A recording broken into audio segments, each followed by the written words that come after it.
Find a Way by Patrick G. McLean. Part 2. This episode continues in Chapter 5 at Greg's party. Cooling down after a lively dance, Greg, Paul, and Sam are having lighthearted banter on the veranda. I imagine the turnout is beyond what you expected, Paul tells Greg. You noticed that too, huh? Greg responds. Man, I see some unfamiliar faces in me yard. Gatecrashers, as usual, Paul blurts. It's difficult to avoid them without a gateman. True, Greg concurs. Some of them have even helped themselves to our beers. The main problem is that they eat and drink more than those invited, Sam adds while fidgeting with his spectacles. Yeah, Greg bobbles his head and chuckles. He waves to a girl walking by with an empty platter as she heads to the kitchen for more plates. Hey, Marcy, he yells. Make sure you save 3 steamed fish for us, he says, motioning to Paul, Sam, and himself. And also, make sure all my friends get some chow. Okay, she replies, smiling as she walks through the living room. By the way, Paul, are you still into spearfishing? Sam asks. You man, he answers promptly. It's a perfect getaway when I need to chill out. Is it risky? Sam asks. Well, it's not, but it can be if someone ignores essential safety measures for scuba diving. I never dive to spearfish alone, and I only use the recommended equipment that must be kept in good working order, he tells them. Greg takes a swig of beer. Have you ever encountered a shark? Sure, he replies, sounding like sharks are his regular acquaintances. The barracuda and the conger eel are more unpredictable. For instance, a barra can camouflage itself and is extremely swift. It can be, he takes a sip of beer and continues, it can become a dicey situation to shoot at a barra and miss. They might attack when provoked. Greg grins and sweeps a hand across his curly black tuft of hair. To each his own, man. Paul, you won't find me near any fish that would attack, bite, or eat humans. He begins to unwrap a whole pack of cigarettes. Paul takes one from the pack, while Sam indicates he doesn't want any. Greg lights up both his and Paul's cigarettes with the same matchstick. He then shifts his gaze to Winsome, who is being served a plate of food. I see you got a date with Cleopatra, he says teasingly to Paul. Before responding, Paul flashes one of his sly smiles. He inhales, filling his lungs with smoke.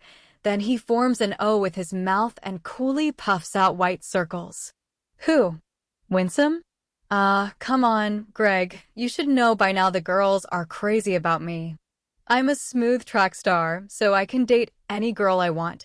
Furthermore, I have the perfect bait, a car. Greg laughs out. So, how many gals are you friendly with? Well, Bula, Eve, Sylvia, Joyla, and Winsome. He brags while using his thumb to count fingers on one hand to indicate them. And, I'm only interested in one thing. Sam mouths jokingly, pervert. The boys laugh wildly, amused. Paul leans over the low retaining wall of the veranda and drops an empty beer bottle onto the grass. Right now, I need another beer to make me feel just right. There's probably no more booze. I bet the uninvited dudes have already guzzled the other half of the 6-pack, Greg says. Instead, I've got something that will make you feel on top of the world. Wah, what are you talking about, Greg? Paul asks quizzically. Coke, my friend. Coke, Greg replies softly. Cocaine? Paul exclaims. Where did you? Greg shushes him. It's no big thing, Paul, he whispers. Come on, man. Try some. Eager to indulge, he is already angling his body to push off from the veranda to the yard. A tool shed is in the backyard. No one will see us there. I don't know, Paul drawls, uncertain about getting involved. You have nothing to fear, man, Greg assures him while patting him on the back. I use this stuff often, and I'm always cool, calm, and collected, right? His big brown eyes widen and shine with excitement that would entice any naive individual. After pondering for a moment, Paul gives in. Okay, I'll sample the stuff. Greg coaxes Sam to participate. Come on, Sam. Don't be the party pooper. To avoid disappointing his cool friend, Sam yields. Okay, but just this once. Great. Greg is pleased. You guys will love the experience. Ya man. Chapter 6. Early Sunday morning, Kenny pedals his 10-speed bicycle along Seaview Drive, which runs near Kingston Harbor on the island's southern side. He can see a narrow strip of the Caribbean Sea between the tall trees in the distance. Sea breeze, flowing past the trees and brushing against him, does not ease the tropical sun's rays beating down on his head and back. The houses on Seaview Drive were built in the 1940s, featuring pitched zinc roofs, painted wooden or whitewashed brick walls, glass-paneled windows and doors, and tiled verandas with steps. Tall fruit trees like mango, naseberry, soursop, custard apple, coconut, guinnop, and ackee cast shadows over the yards. The street has several potholes. The old ruts in the road show signs of repeated patching, indicating that, being close to sea level, it is prone to flooding and tire erosion. Kenny pedals his bicycle straight onto the paved driveway of Bobby's home, leans it against a willow tree at the edge of the lawn, and heads to Bobby's room in the back of the house. He finds Bobby holding a rectangular microphone connected to a desktop CB radio by a helical cable. His friend is listening carefully to two guys on their mobile CB radios as they discuss a hit-and-run incident in the neighborhood. Sweaty, he wipes his forehead and neck with a handy strip of paper towel. Hey, Bobby, he says quietly. Bobby waves a hand to acknowledge him, but his eyes stay fixed on the metal grill covering the speaker of the CB radio. He presses a button on the microphone. Breaker, channel 8, he chants, requesting to talk on the channel, then releases the button to switch to standby. No operator responds. Again, he keys up his microphone and says, Breaker 8. Go, Breaker, a CBer responds, answering back, sounding squawky. This is Aki Seed on the sideband, Bobby states. Who's out there? Over. Blue Dove, over. Come back, Blue Dove, with info on the hit-and-run mishap, over. Last night, the Blue Dove, happened onto a 1042 on Cool Breeze Avenue, the CBer tells him, using the code 1042 for a traffic accident. An unconscious man was found in a hit-and-run situation. I called the Red Seams and medics to that 20, ASAP. Over. Good going, Blue Dove on that 1033. Bobby commends the CBer on handling the emergency. Is there an eyewitness? Negative. 10-4, Blue Dove, catch you short. I'm gone. That's a Roger, Aki Seed, over and out. Bobby puts down the microphone and turns off the CB radio while asking Kenny, did you hear that? Yeah. It's upsetting to think that hit-and-run accidents are becoming more common all over the island. The victim could have been one of us. Pity no one saw who hit that man to report the offender. Anyway, I hope he will be okay. Bobby then points to a chair. Have a seat, man. I'm going to the kitchen to get some lemonade. Want some? No, thanks. I'll have some iced water instead. After Bobby leaves the room, Kenny picks up a booklet from the desk and starts to flip through its pages. A little later, Bobby returns with 2 glasses filled with drinks and ice cubes. He hands Kenny the colorless one. This book looks familiar. Is this one of those personal development handbooks given out at school? Kenny says, sipping some water and showing Bobby the booklet. Bobby shakes his head. Uh-huh. Kenny grins and takes another sip. Boring, huh? Listen, that booklet is very informative, Bobby says assertively. Let me ask you a question. Are you prepared to take care of a baby at present? Kenny snickers. Who, me? No way, bro. Well, that possibility exists, and it comes with a big responsibility. That book will give you facts about growing up and family planning.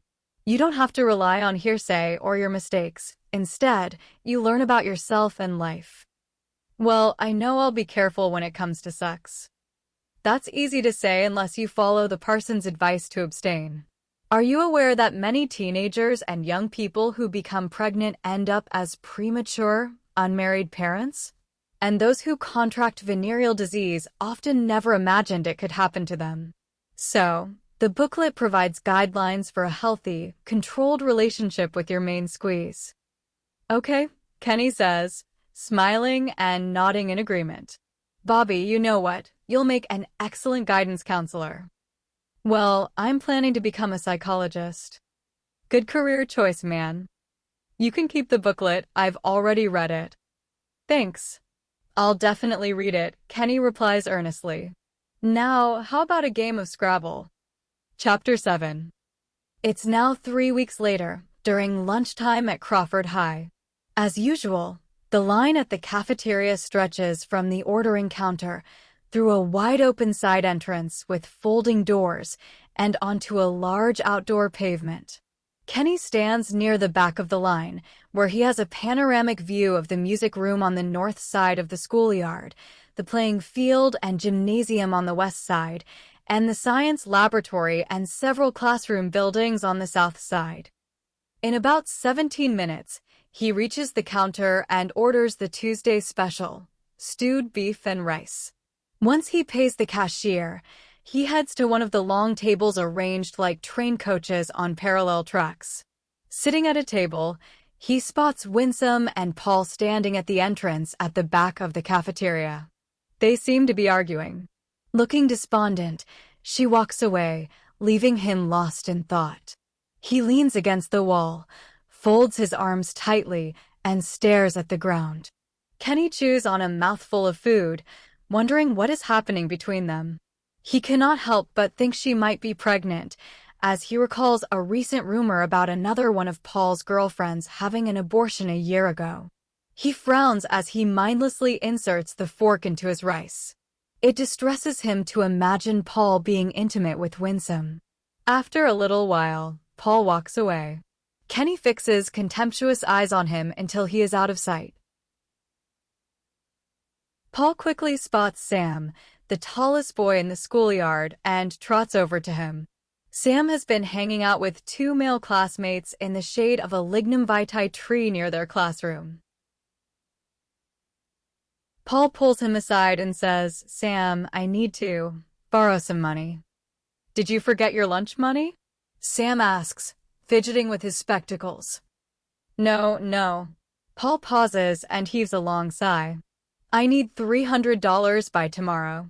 Please help me if you can," he says with desperation. Sam's eyes widen as he stares curiously at Paul. "Hey, that's a lot of dough, man. What do you need that much for anyway?" Paul, looking stressed, doesn't respond, gripping the back of his neck and gazing longingly at the gravelly dirt. "Did you get a girl in trouble?" Sam asks, sounding more like a tease. Paul is not in the mood for jokes. His low spirits reflect his deep troubles. "Never mind the reason. Can you lend me the money?" Sam shrugs. "I'd love to help you, but... You can hold on to my boom box as collateral. I'll pay you back by Saturday, definitely. I'll have to think about it." With rutted brows and arms akimbo, Sam gazes thoughtfully at the sky. He shakes his head from side to side, saying, "Oh man, I don't even need a boombox." "Please. I need the money now," Paul pleads, sounding more desperate. "Keep your boombox, man. I'll lend you the money, and, make sure the full amount is back in my hand by Saturday," Sam says firmly. "Sure, I promise." Paul's eyes glisten with a dazed delight. "I appreciate it. Thanks. You're a true friend." "Thanks, man. Thank you." Chapter 8. On Friday afternoon, members of the magazine committee gather in the lecture room. The 4 students present are seated in a semicircular arrangement at the front of the room. Len, the chairperson and chief editor, sits to the right of a girl, a chubby boy, and Kenny, respectively. Len is a 12th grader and is respected as a mature leader, serving as a distinguished senior prefect and being 1 year older than his peers on the committee. Okay, everyone, I now call this meeting to order, he says with authority, looking at the agenda on a sheet of paper. Winsome, our secretary, who would be reading the minutes, couldn't be here today. She's ill at home. What's wrong with her? The girl asks. I understand she has a nervous breakdown, he replies. I guess preparing for the CXC examinations has caused extreme anxiety. Rumor has it a stork is on the way, the fat boy says, snickering. Maybe it's true. Lately, she and her boyfriend have been acting weird. Guilt grips Kenny as he imagines the same scenario. But since no one has proof of what has been suggested, he chooses not to participate in spreading a rumor that could tarnish Winsome's good reputation. His deep admiration for her ignites a sense of duty to defend her honor, prompting him to respond to the comments. You're just being another rumor monger, he lashes out at the fat boy. Did she tell you she is pregnant? Did Paul say she is pregnant? Although he isn't shouting, his words are forceful. The fat boy's expression turns doubtful, and he's surprised by Kenny's uncharacteristic outspokenness, which catches him off guard. Just as I imagined, you have no proof. I thought you were her friend, Kenny adds just as sharply as before. I'm, sorry. The fat boy sounds apologetic. It's just that Paul always boasts about scoring with all his girlfriends. Personally, I think he has been lying about his relationships with girls to impress his clique, Kenny voices. He and guys like him are insensitive to whose feelings they hurt to boost their ego. When Kenny stops talking, a stubborn silence fills the room. Ahem. Len clears his throat. I strongly agree with you, Kenny, he intones while awkwardly leafing through the sheets of paper in his hands. The crackling of the sheets sounds loud in the quiet room. Anyway, I think we can proceed with the main agenda, he says, aiming to get everyone's focus back on track. Chapter 9. Winsome's parents, Mr. and Mrs. Grey, are watching TV in the living room on the first floor of their two-story townhouse. They think Winsome is asleep in her room upstairs.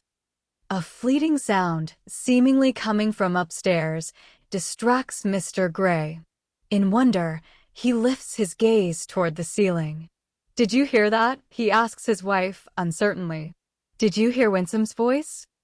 No, I didn't hear anything, she replies. I could have sworn I heard something that sounded like a squeal. She makes a strange face and shrugs her shoulders to show she has no idea. They keep watching TV. A few minutes later, loud shrieks come from the second floor, and this time, they hear Winsome crying and sounding upset. They rush upstairs and find her in a rumpled bed. She is acting wild and agitated, seemingly trying to fend off someone or something. Stop. Stop. Oh no. Stop, stop. Eek, she shrieks. Oh my goodness. She's hysterical, Mr. Grey says, wide-eyed with concern. Winsome continues to fan away something invisible. Mrs. Grey, thinking she might be having a bad dream, quickly grasps her arms and tries to calm her down further by hugging and gently rocking her. I'll call the doctor, Mr. Grey says, rushing to the phone in the room. Everything's fine now, Mrs. Grey says coaxingly while gently stroking Winsome's hair. What's bothering you, my dear? You can tell me. The troubled teenager whimpers in her mother's embrace. Chapter 10. Kenny walks into Hale's pharmacy, lined with shelves of over-the-counter medicines, toiletries, and eye-catching items that make great gifts. He heads to the greeting card section and looks through the get-well cards, trying to find a suitable one for Winsome. Soon, he picks a card decorated with 2 pink roses on the front. As he walks away from the booths to pay the female pharmacist in a secure compartment containing prescription medications, his eyes briefly land on cards in the maternity section. The words, "For you and your baby," on one of the cards capture his attention. He feels a little uneasy because whenever he tries to push the thought of Winsome being pregnant out of his mind, the idea somehow gets reinforced. He slightly shakes his head to ward off the negative thoughts. After leaving the pharmacy, He bikes to Winsome's home in Vineyard Town, about 5 miles away. His visit will surprise her as he has never been to her home before. His actions are driven by a compulsion to do something special to lift her spirits. The journey from the humid halfway tree area, with its dusty, busy roads, is somewhat miserable and nerve-wracking, especially amid traffic jams, impatient horn-blowing drivers, and minibus operators who use forceful moves to weave in and out of traffic to compete for fares. He reaches his destination safely, but is sweating heavily.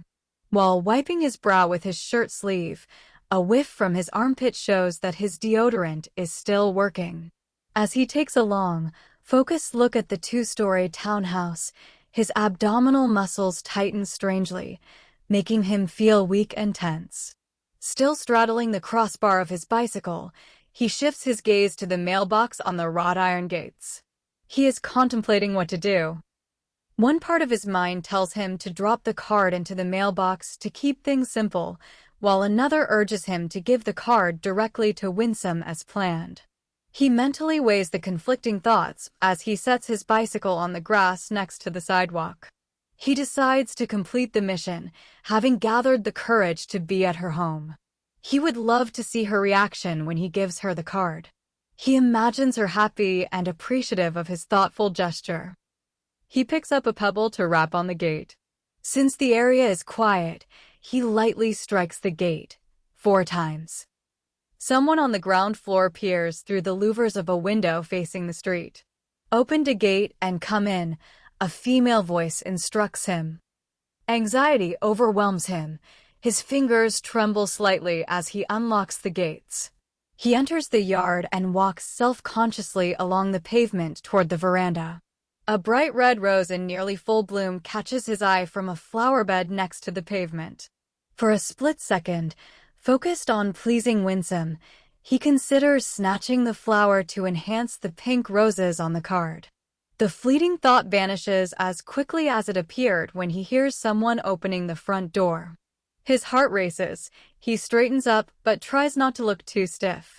It's too late to turn back now, he thinks inwardly, anticipating the girl on his mind standing in the doorway and smiling at him, telling him how much she loves the beautiful card.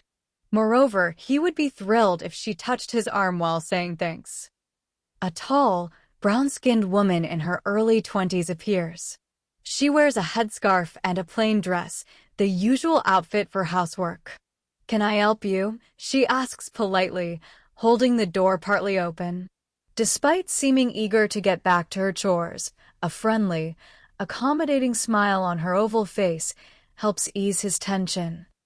Realizing she's the maid, he clears his throat and, with a slight quiver, says, "I'm here to see Winsome." "Me sorry, but she's asleep. The doctor gave her a tranquilizer tablet this morning." His heart sinks, but he tries not to let his facial expression reveal disappointment at not being able to see her. "Oh, I see," he responds. "Can you give her this envelope, please?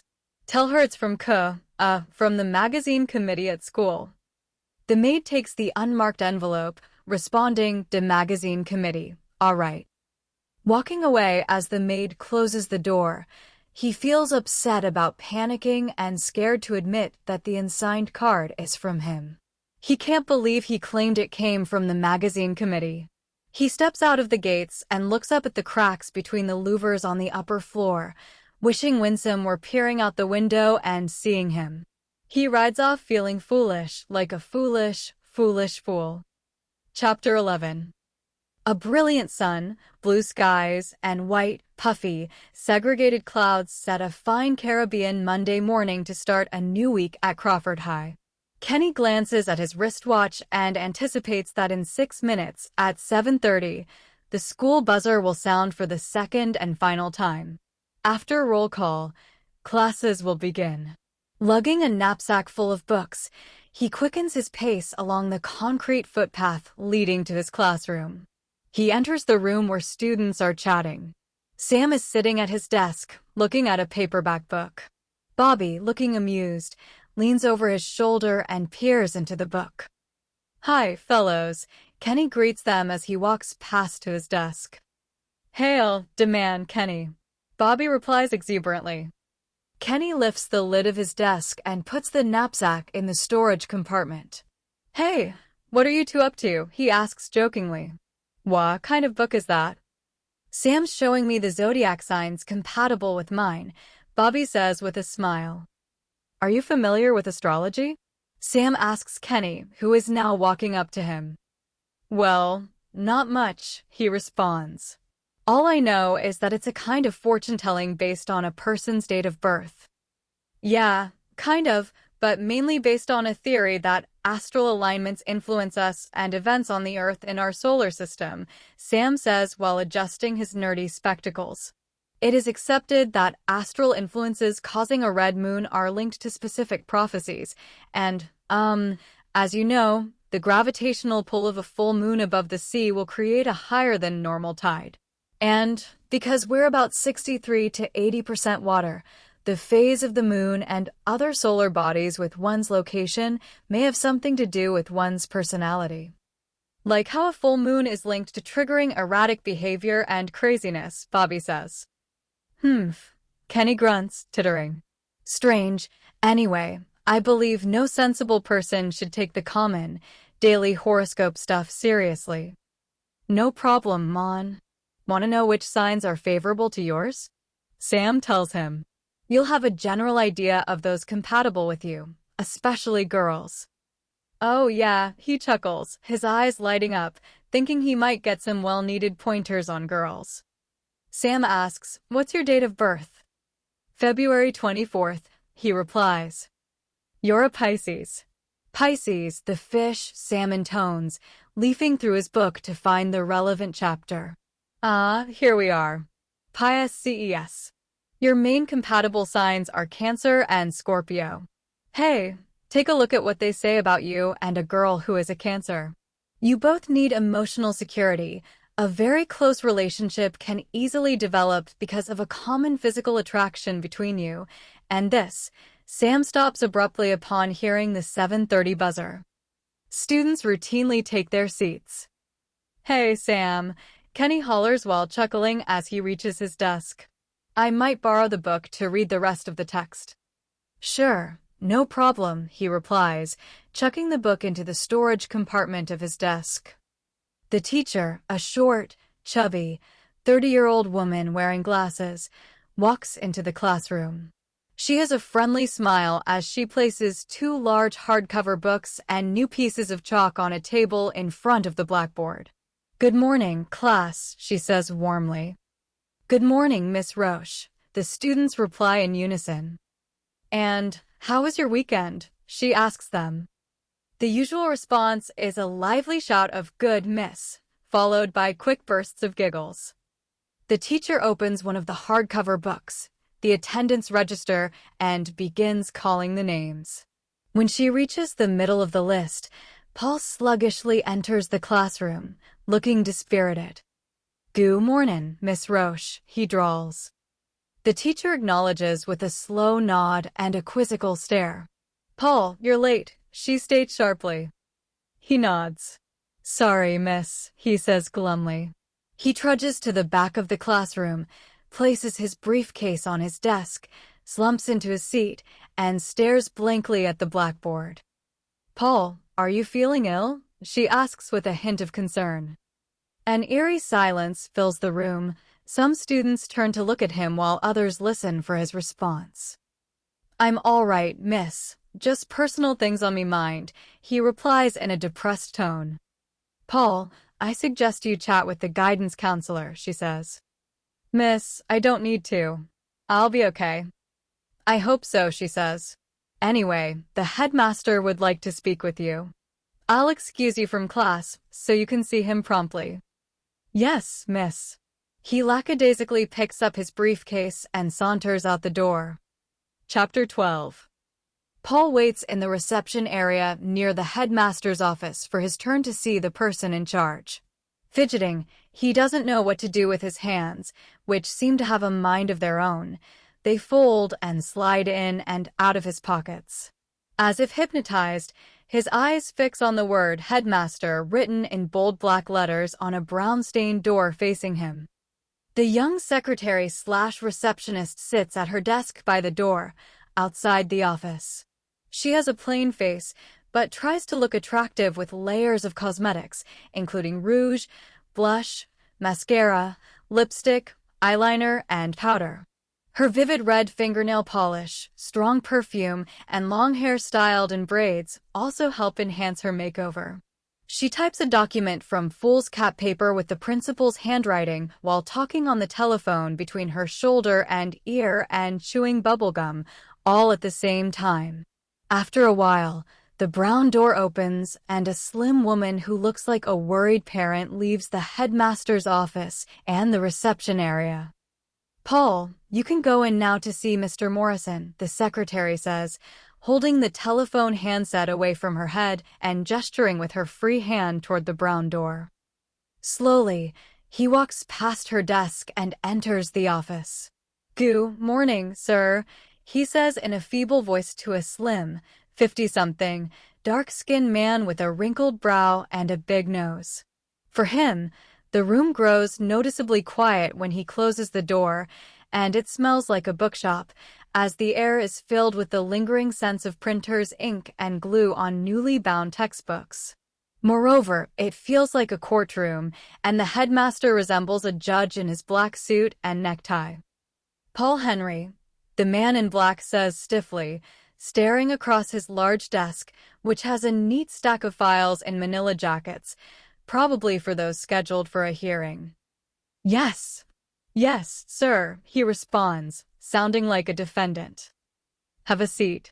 Mr. Morrison opens one of the files.